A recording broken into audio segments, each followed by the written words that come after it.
السلام علیکم رحمۃ اللہ وبرکاتہ۔ لاکھوں کروڑوں درود و سلام صلی اللہ تعالی علیہ وسلم پر اور ان کی آل پاک پر۔ آج کی یہ ویڈیو ہم آپ کے لیے لے کر آئے ہیں شہنشاہ ناگپور حضرت بابا تاج الدین اولیاء رحمۃ اللہ علیہ کی کرامات کا واقعہ۔ یہ واقعہ ہے حضرت بابا تاج الدین اولیاء رحمۃ اللہ علیہ اور جناتوں کا۔ آپ سے گزارش ہے کہ واقعے کو سمجھنے کے لیے آخری تک ضرور دیکھیں، اور آپ نے ہمارے چینل کو سبسکرائب نہیں کیا ہے تو لازمی سبسکرائب کر لیں۔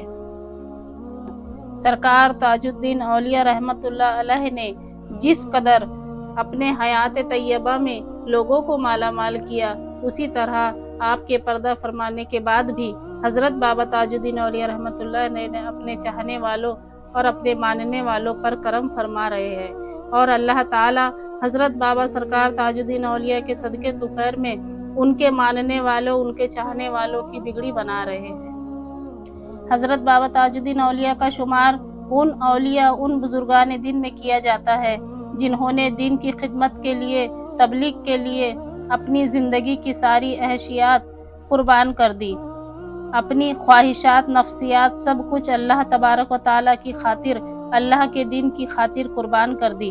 اللہ تعالیٰ کی عبادت اور ریاضت میں ان ولی اللہ نے ایسی زندگی گزاری کہ ہر انسان کے لیے قابل تعظیم اور قابل احترام ہے۔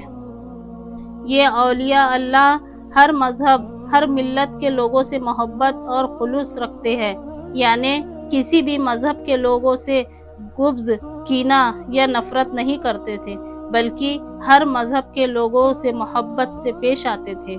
حضرت بابا تاج الدین اولیاء رحمۃ اللہ علیہ نے اپنے دور میں ایسے حصے میں جہاں ان کی سب سے زیادہ ضرورت تھی، وہاں پر سرکار تاج الدین اولیاء رحمۃ اللہ علیہ نے وہ خدمت کی جو آپ کی مثال آپ ہے۔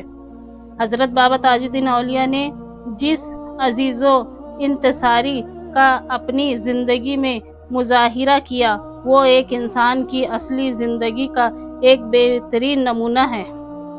بابا سرکار نے اپنی زندگی دین کی خدمت اور تمام لوگوں کو راہ حق دکھانے میں بتا دی۔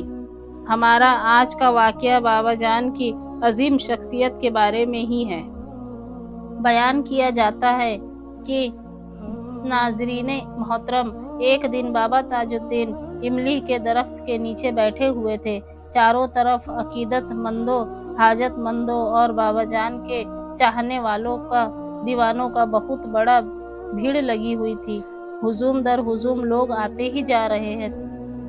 اتنے میں تبھی ایک شخص کچھ مٹھائی اور پھولوں کا ہار لے کر بابا جان کی خدمت میں حاضر ہو گیا۔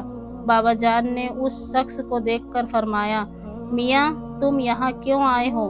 تم کیا ہم کو جانتے ہو؟ ہم کو پہچانتے ہو؟ ہم ہی تو وہاں حاضر تھے جہاں بڑے صاحب نے بحالی کا حکم دیا تھا۔ بابا صاحب کے یہ الفاظ سن کر وہ شخص دوڑا چلا آیا، بابا جان کے قدموں میں گر گیا اور سسک سسک کر رونے لگا۔ بابا جان کے عقیدت مند اور چاہنے والوں نے اس شخص کو اٹھایا اور تسلی دے کر سمجھایا۔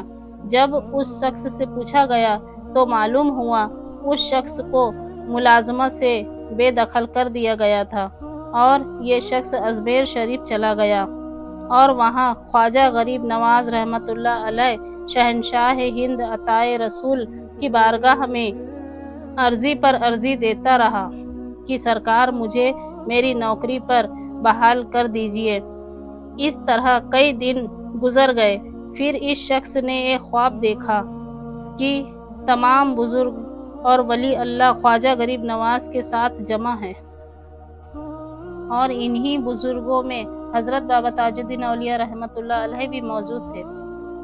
چلا جا اپنی ملازمت پر، تجھے بحال کیا گیا۔ جب میں اپنے گھر پہنچا تو مجھے بحالیت کا خط ملا، اور یہ سب بابا جان کے کرم کی وجہ سے ہوا ہے۔ میں بابا جان کا دیدار کرنے یہاں آیا ہوں۔ بابا جان تو سب کچھ پہلے سے ہی جانتے ہیں۔ ناظرین محترم، اسی طرح بابا تاج الدین رحمۃ اللہ علیہ شکردرہ سے باہر تشریف لے کر گئے۔ گرمیوں کا موسم تھا، چلچلاتی دھوپ میں ہر ایک کو کھڑے رہنا سب کے بس میں نہیں تھا۔